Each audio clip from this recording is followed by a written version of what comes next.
Hello, everyone. Welcome to our Friday Worship Live broadcast. And praise the Lord, it's Friday again, and we are together to worship our God in spirit and in truth. We discussed already chapter 1 to chapter 4, and partially we discussed already chapter 5. Chapter 1, a living faith in trials and temptation. Chapter 2, a living faith in the life of the church. Chapter 3, James chapter 3, warnings and words to teachers. James chapter 4, the humble dependence of a true faith. And chapter 5, the last chapter, but not the least, the life of a living faith. And we discussed already the entire of verse 1 to verse 6.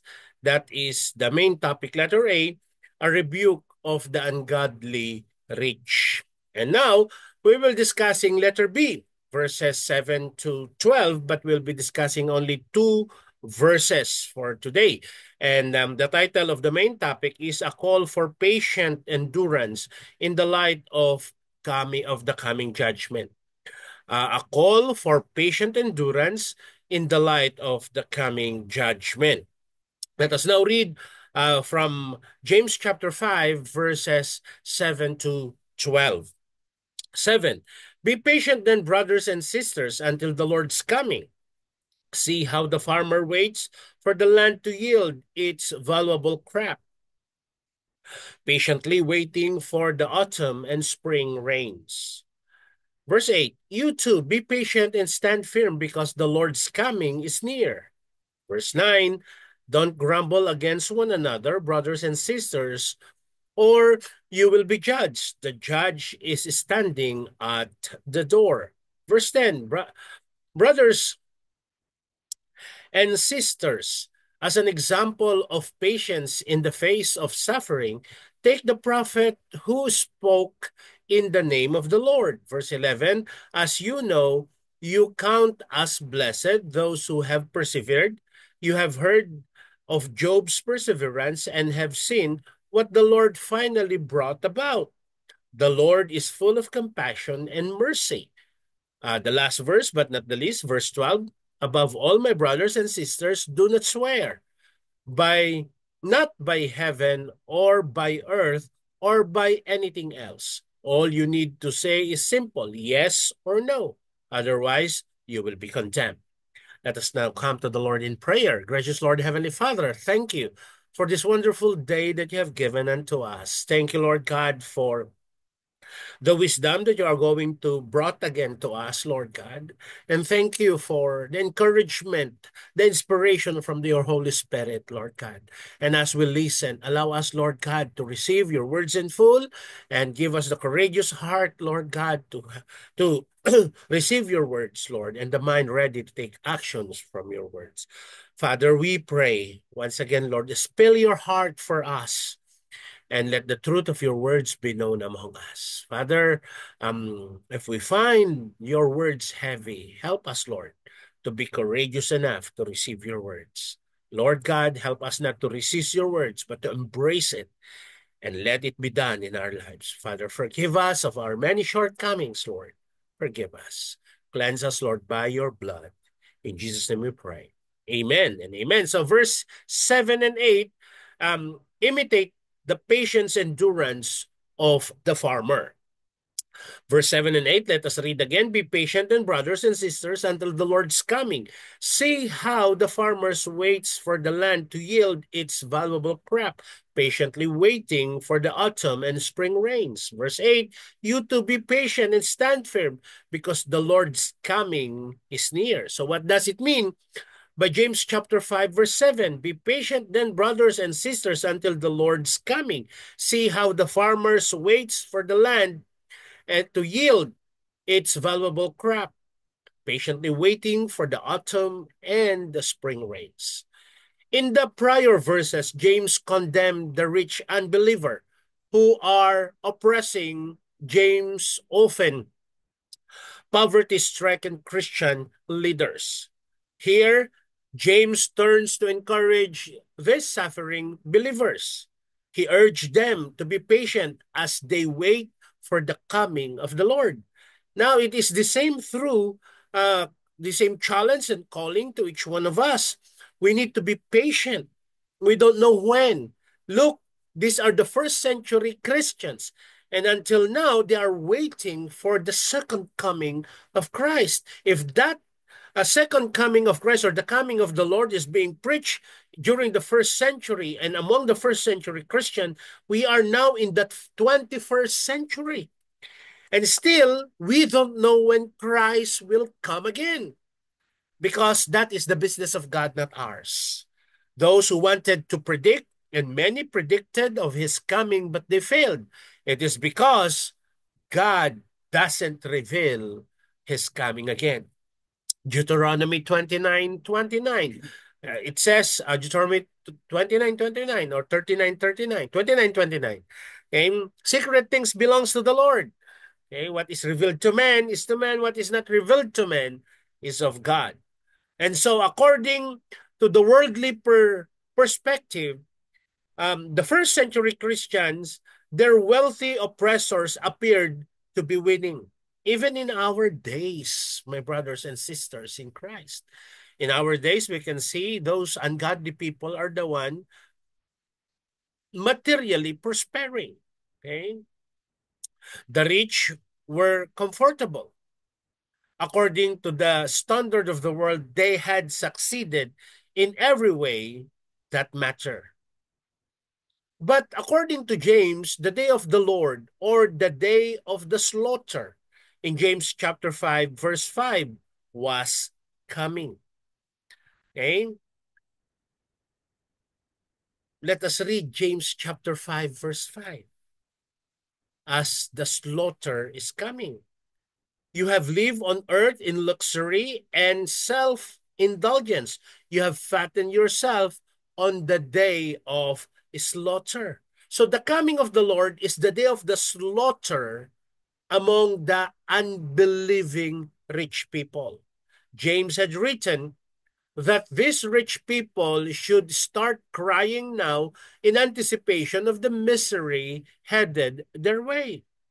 But those who trust in Christ, however little money and status they had in this life, James offered that same fact as comfort.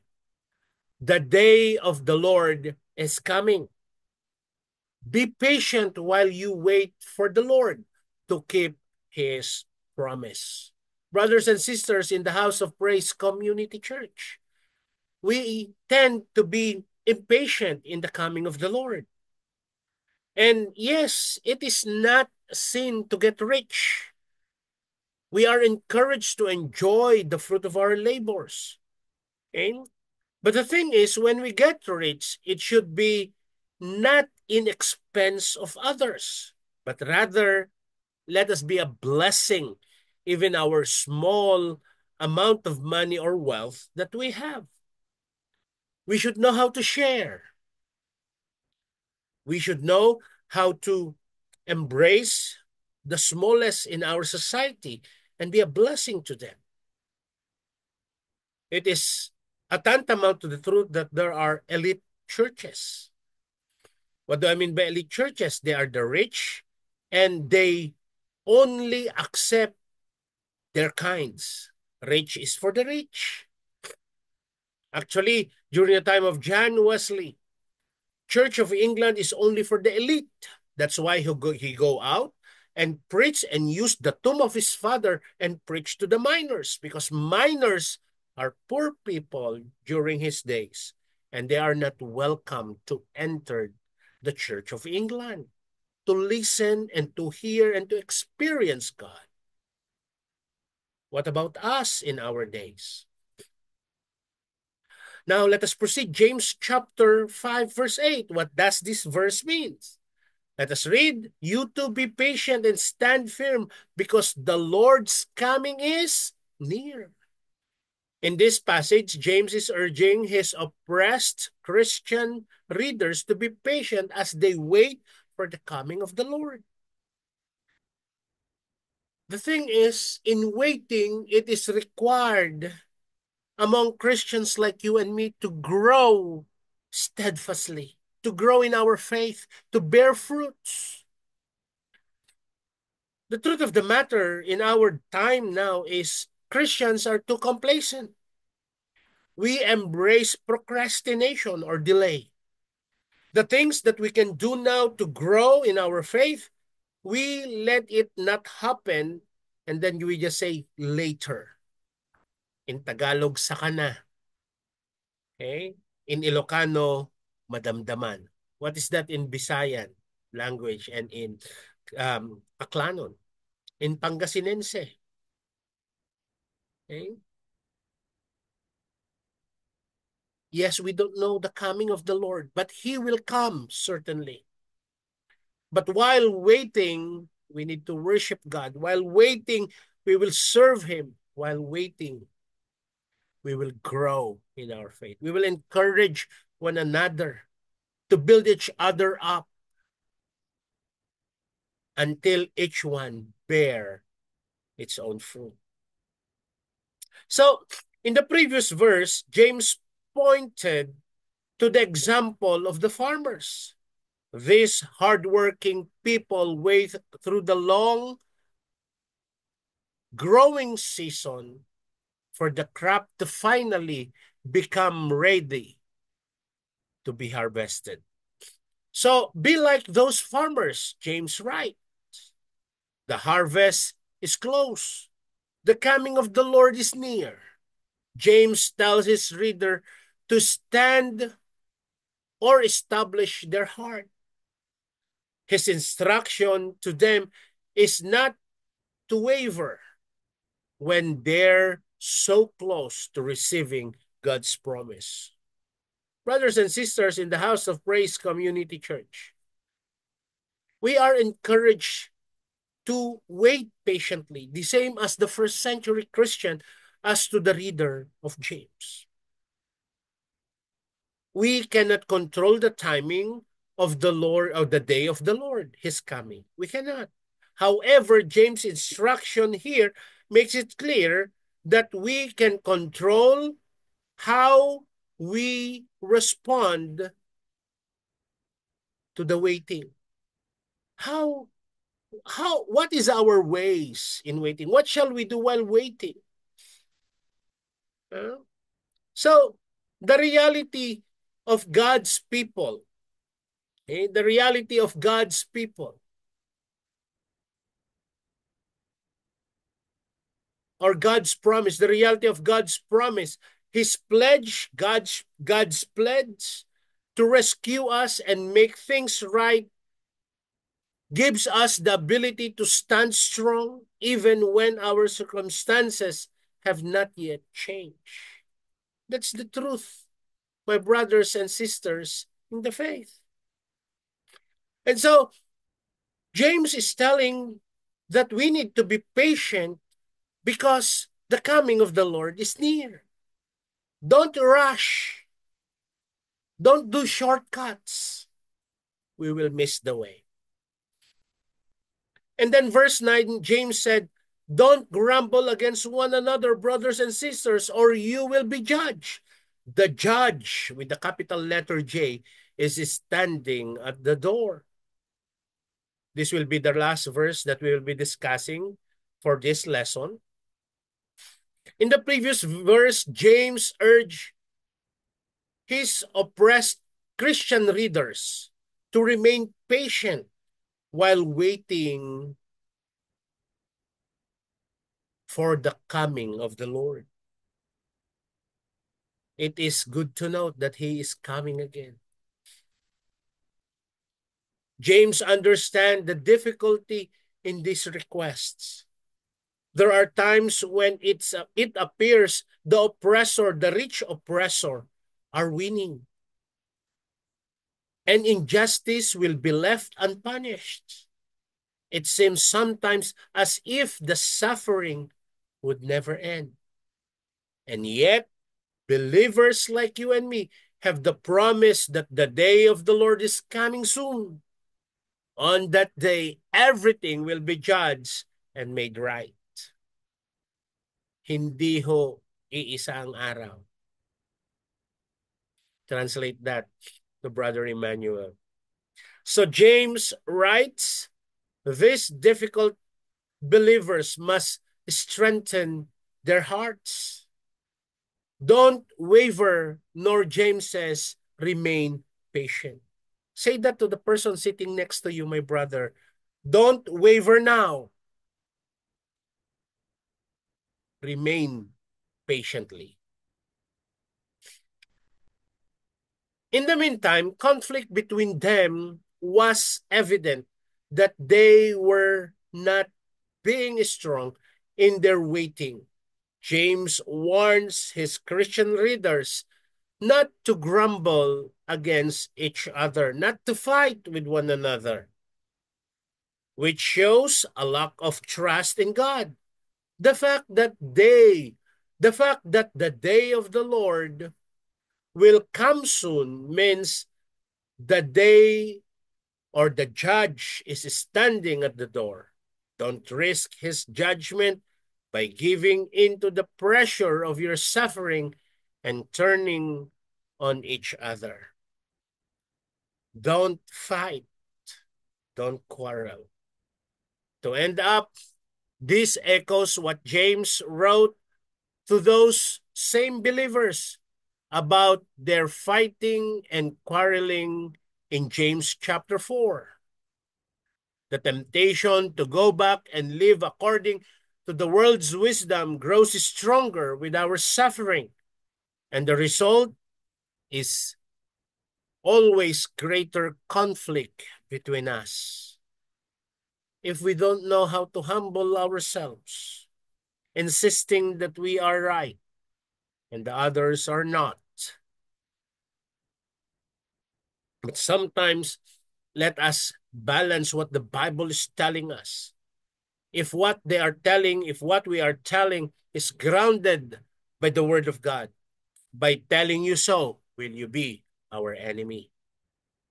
And so, brothers and sisters in the House of Praise Community Church, let us be patient, and in waiting, let us allow ourselves to be renewed, to increase our faith in the Lord, to obey Him, to surrender the things of the world, the things of Satan in our lives.